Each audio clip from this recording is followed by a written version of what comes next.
ஊறுகாய் தொக்கு இது மாதிரி பிஸ்னஸ் பண்ணுறவங்களுக்கு இந்த வீடியோ வந்து கண்டிப்பாக தேவைப்படும். ஊறுகாய்க்கு வந்துட்டு ஒரு மிஷின் ஒன்று வாங்குறோன்னு இருந்தோம். அந்த மிஷின் வந்துட்டு இன்னைக்கு வந்து டெலிவரி பண்ணிட்டாங்க. அது என்ன மிஷின்னு வாங்க உள்ள பார்த்துடலாம். பேக்கிங் நீட்டாக பண்ணியிருக்காங்க. அதர் ஸ்டேட்லேருந்து வாங்குகிறோம், எப்படி வருமோன்னு பயந்துகிட்டே இருந்தேன். சூப்பராக டெலிவரி பண்ணியிருக்காங்க. பேஸ்டோ சீலுங்கிற ஒரு கம்பெனிலேருந்து தான் நம்ம வாங்கியிருக்கிறோங்க.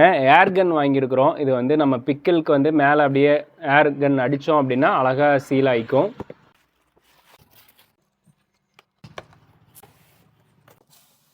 இண்டக்ஷன் சீலர் வாங்கியிருக்கிறோங்க. இது வரைக்கும் நம்ம வந்து தோசை கரண்டியில் தான் வந்துட்டு பேக்கிங்லாம் சீல் பண்ணிகிட்டு இருந்தோம், டூத் பவுடர்லாம். இப்போ வந்து நம்ம பிக்கிள் இன்னும் குவாலிட்டியாக கொடுக்கணும்னு சொல்லிட்டு தான் இண்டக்ஷன் சீலர் வாங்கியிருக்கிறோம் பேஸ்டோ சீலுங்கிற கம்பெனிலேருந்து. இது அடுத்தது வந்துட்டு நம்ம இது எப்படி யூஸ் பண்ணுறது, என்ன ரேட்டு, இதெல்லாம் அடுத்த வீடியோவில் பார்க்கலாங்க. ஏர்கன்னும் வாங்கியிருக்கிறோம். இதுவுமே வந்து ரொம்ப சூப்பராக இருந்தது. அவங்க இன்ஸ்டாகிராம் பேஜெல்லாம் இருக்குது, அதுவும் நான் உங்களுக்கு டேக் பண்ணுறேன்.